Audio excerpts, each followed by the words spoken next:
So my name's Barry Cook. I'm the Director of Pre-Sales Consulting at apexanalytix, and I'm joined by Lewis, the General Manager at Delta Airlines. And today we're going to present and look at the challenges that Delta has faced through the years of their AP and P2P processes, look at some of the technologies that they've used and invested in over those years, and how they've navigated the work from home challenges, with COVID without missing a beat there. So first of all, just a little bit about Apex before Lewis talks about the Delta journey. So Apex is happy to help over 250 of Fortune 500 and Global 2000 clients. Our global supplier base includes some of the largest logistics, banking, energy, and pharma companies. And we also have over 40 million golden supplier records in our SmartVM database, as well as we offer the most validations available in any supplier portal with over 750 external third-party data sources for validations. We do offer a range of different services, including audit services, as well as some technology solutions. And today we're going to focus on our first strike and supplier portal technologies. So with that said, let me hand off to Lewis, who's going to talk about the Delta journey. Thanks, Barry. Well, I hope Delta brought most of you here to beautiful Orlando this week. And if not, I hope the next time travel is in your agenda that you will look to Delta. If you haven't noticed, our planes are full again, thank goodness. We've started flying back to most of the cities that we had to give up flying to because of the pandemic. So travel is really back. And we're excited about that. I hope that you are too, and you're ready to get back out there and go. Now, the screen you see up on the board now is a little bit about our organization. We have 80,000 employees, fly to 326 destinations. We're considered one of the largest airlines in the world. Now, since I'm really here to talk about accounts payable, I'll move on to our accounts payable operation. We have a service center at our headquarters in Atlanta for accounts payable and accounts receivable. That's the area that I oversee. We have about 18 people in our Atlanta office, and then we have a center in Manila in the Philippines. They have about 30 people that handle more of our transactional duties there. From a vendor perspective, we have about 35,000 active vendors, and we pay out about $2 billion a month. So we have a lot of cash in our control in our office. And we get these invoices in a variety of ways. We have a iPayables electronic invoicing system. We have interfaces. We have EDI exchanges. We get expense reports through a T&E program. We have a P-card program. And then we do have some special handling duties. And I say this kind of as a joke, but it's really not a joke. You cannot run an airline without liquor. And in most of the states, you have to pay your liquor before you can get it. So that's one of those things we call special handling, because we have to make sure that money's there for liquor, or we may have a plane that won't go out. Okay. This is a timeline of our journey. I'm going to take you through a 20-year journey that we've been on. Starting about 2000 is when we selected our ERP system, which was SAP. And you see some of the major events that have happened through our history. Of course, September 11th was just a dreadful event for the airline industry, which led to most of the airlines filing for bankruptcy protection just a few years after that, which we did. And then after bankruptcy coming out, we knew we were going to have to find efficiencies if we were going to continue to operate the way we always had been, which led to a consolidation in the industry, and most of the major airlines wound up merging. We merged with Northwest Airlines, and then after that came a prosperous time where we were able to acquire additional companies and acquisitions along the way. And then at the bottom of this, you can see some of the technology that's come about that's been driven by those major events. And you can see apexanalytix has been a very big strategic partner for us and has helped us come from really going on SAP with no real controls prior to that to today, 20 years later, where we feel like we have a 360-degree framework of controls in place to keep us operating. Now, the first thing I want to talk about is cash, of course. After September 11th and prior to going into our bankruptcy protection, cash was king. We were looking everywhere for cash. What we found was that SAP was not a good detector of duplicate payments. With SAP, you can add an A to the end of an invoice number, and that invoice is going to pass, pay, on its way, and you'll never know it, if you're not really looking for the right things to detect it. And usually it's going to be too late before you detect it, and the payment's going to be gone. So we partnered with apexanalytix and their first strike detection tool to help us prevent duplicate payments. First strike is basically a workbench that takes into account many different types of things to help you detect duplicate payments. Not only invoice number, but it's looking at invoice amounts, dates, vendors that have similar names. And you get that information in a workbench every day that you can actually review to determine if it's really a duplicate payment or not. Now, we detected like $500,000 just in the first month of using the tool. And that was huge for us. We were looking at going into bankruptcy, having no cash, so in 1 month to either prevent a duplicate payment or detecting a duplicate payment and being able to take that away from a future payment was just huge for us.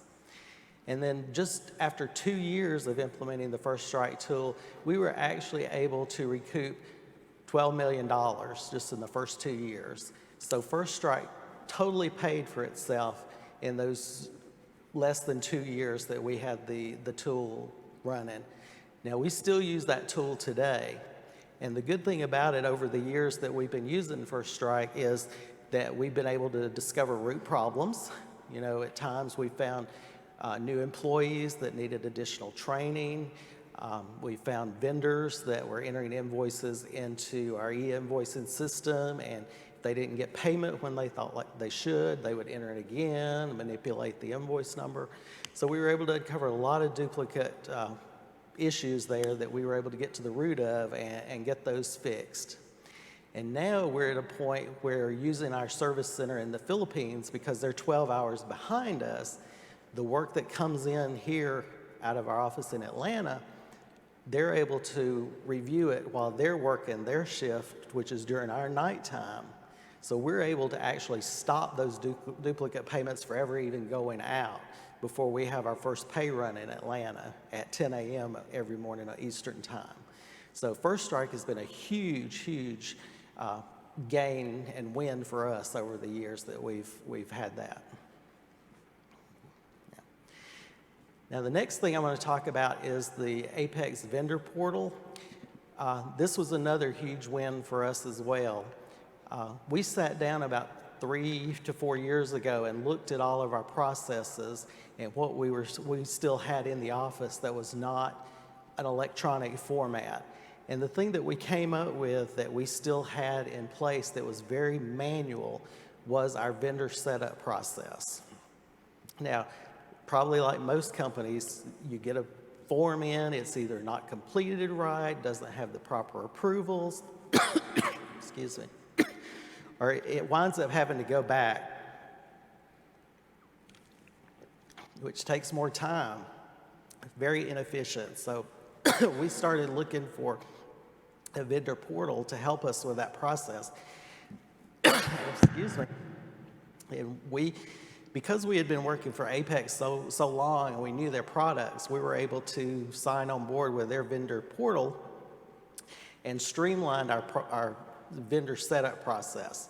It's kind of an out-of-the-box system, but it was very customizable for us to be able to implement it the way we needed to, so that fields that are required have to be completed before it ever comes into us to do the setup. And it's electronic, so it doesn't have to be rekeyed. So huge win for us here. We don't have to manage a mailbox for follow-up questions. You know, when the vendor is set up successfully, it automatically sends them notification of what their vendor number is, so they have that for reference. We get proper tax ID numbers, they're validated, which we'll talk about that a little more as part of the portal. And banking information is validated, so we know the banking information is correct before it ever comes into SAP to be set up as a vendor. Oh.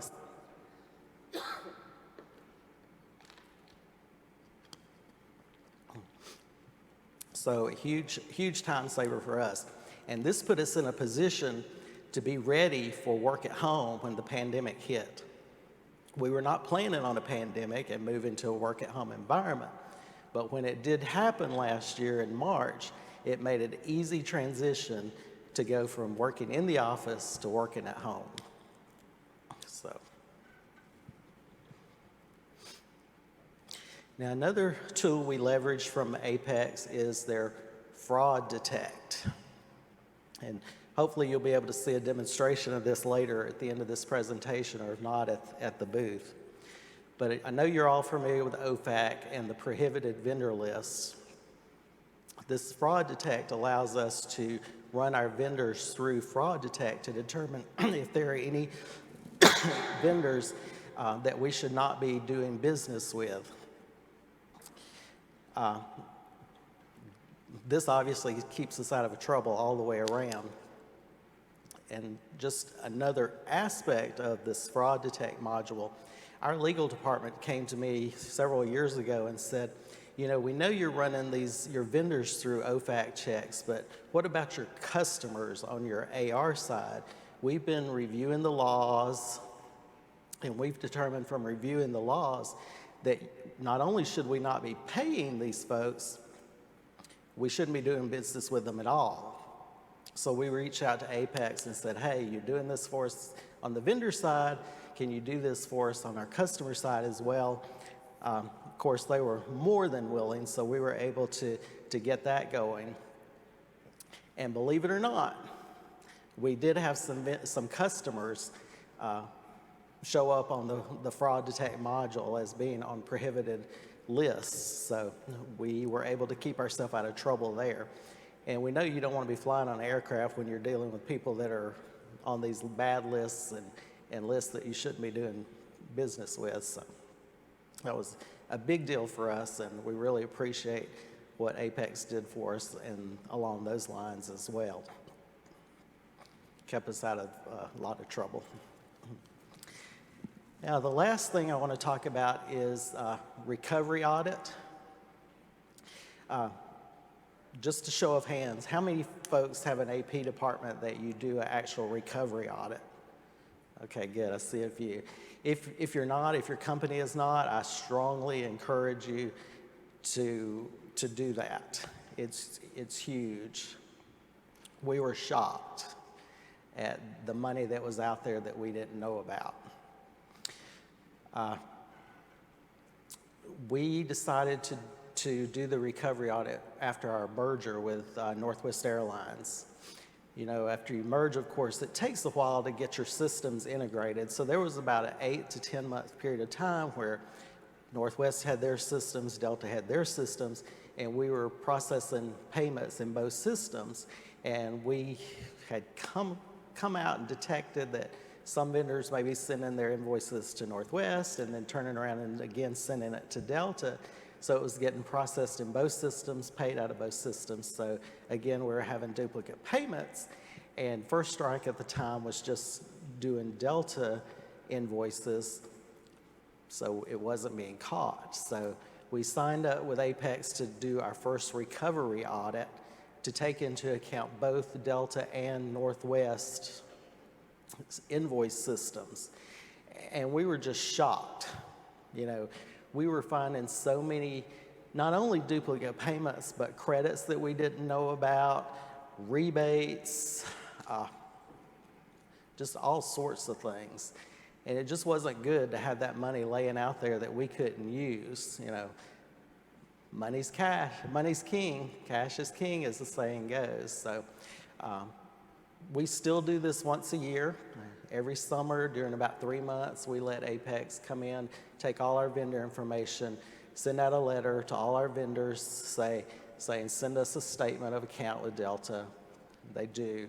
They go through and filter through and determine what is possibility is something we don't have in our system, and then they let us know, and we're able to take the credits or the rebate or whatever's there that we might need. We recovered $2 million, last year in this, which is huge. I mean, $2 million in any year is huge, but in the years that we've had, it's really huge. So I encourage you, if you don't do a vendor audit, recovery audit, do one. You're going to be shocked. There's money out there, because a vendor is not going to let you know that you have money on account unless you go ask them for it. They've got it.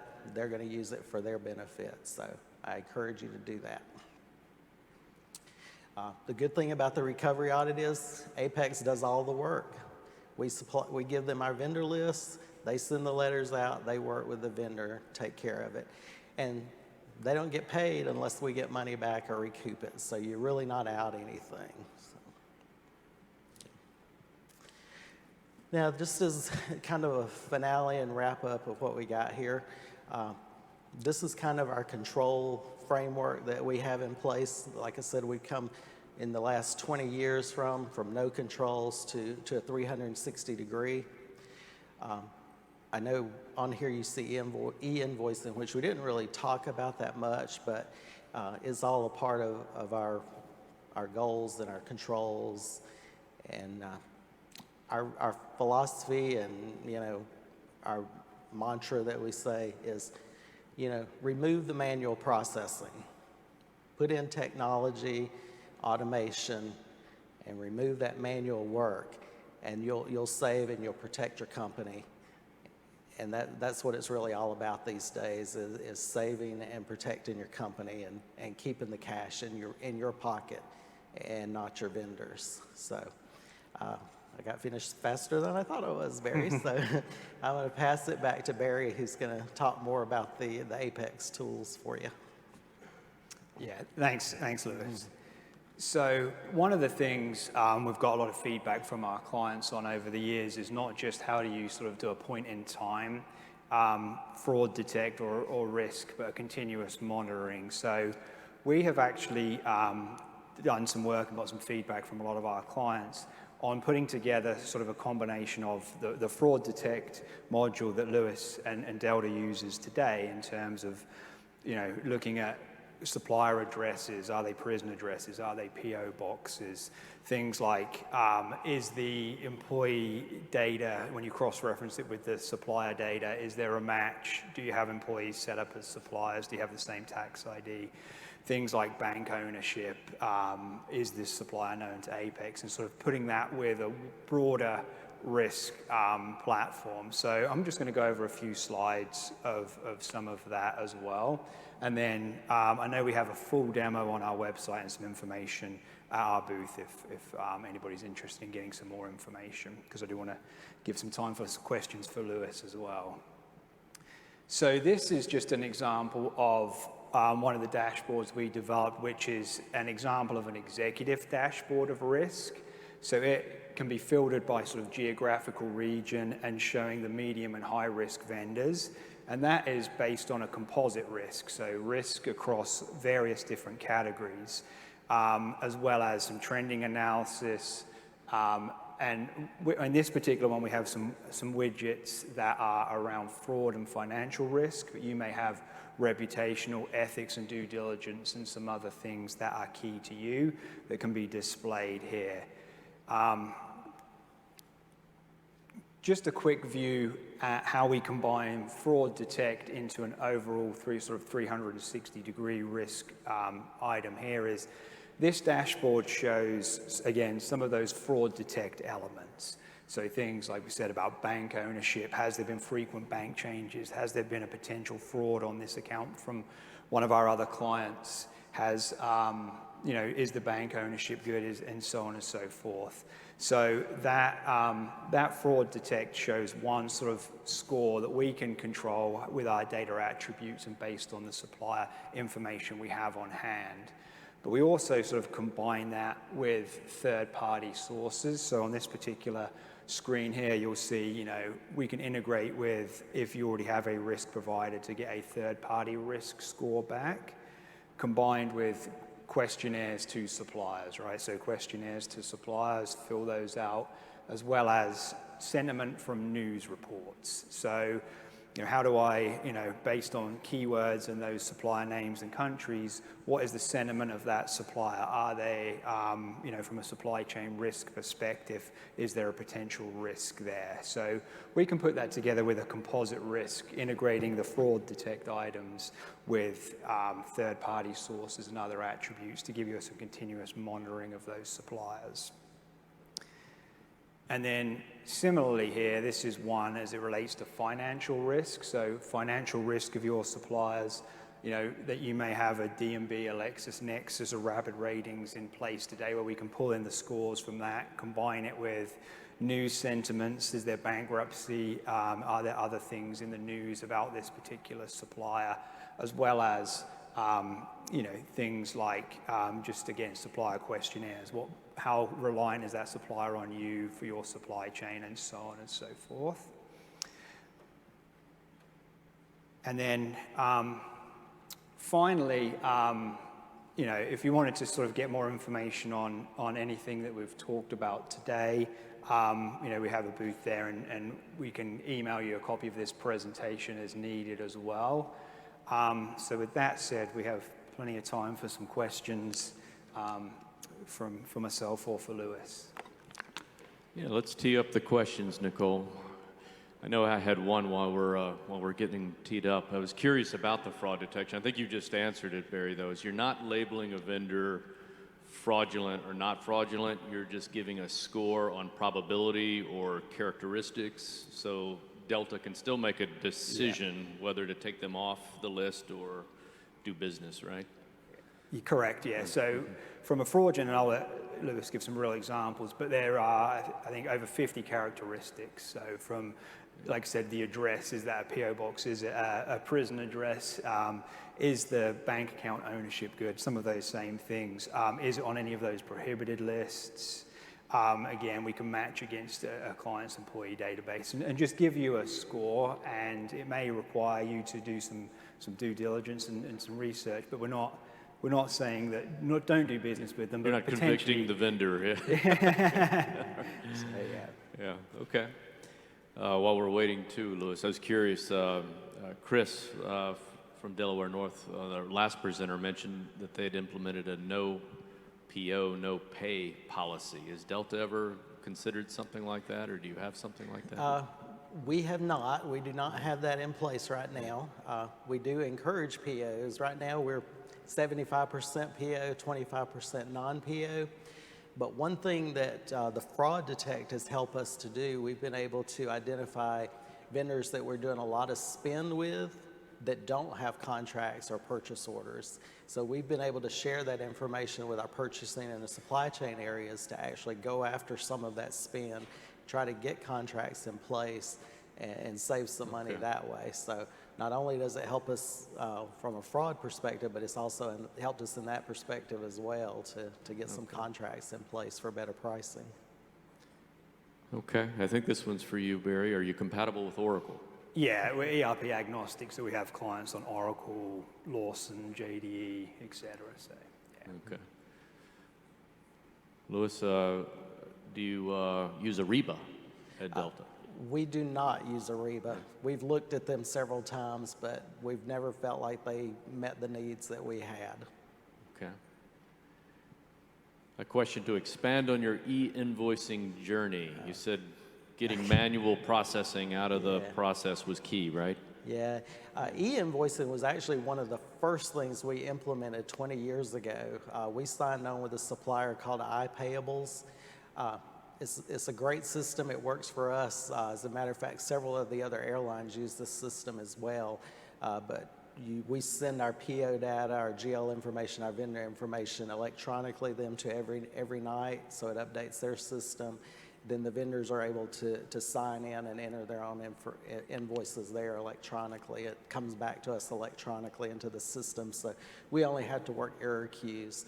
And like I say, we signed on with them, 18 years ago, I guess, and we're still with them today. They've been meeting our needs ever since. Okay. This looks like an IT question, Louis. Do you have APIs that extract data from the ERPs and feed back or put hold on vendor invoices? So I guess that one's probably for me. So we do have APIs or batch processing for extracting data and putting data back into the ERPs, yes. Validation of banking, Barry, how do you do that?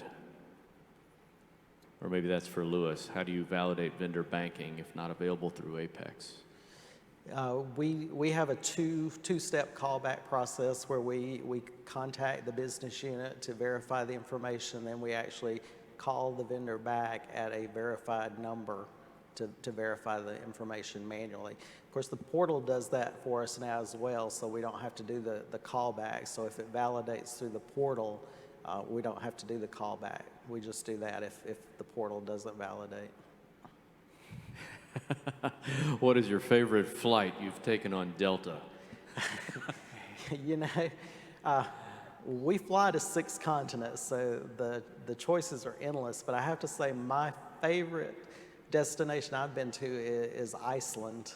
I was quite surprised. You think of Iceland being this cold, desolate continent, but it's not. It's very green, lush, lots of things nature-wise, from glaciers to volcanoes to waterfalls. Very, very interesting place.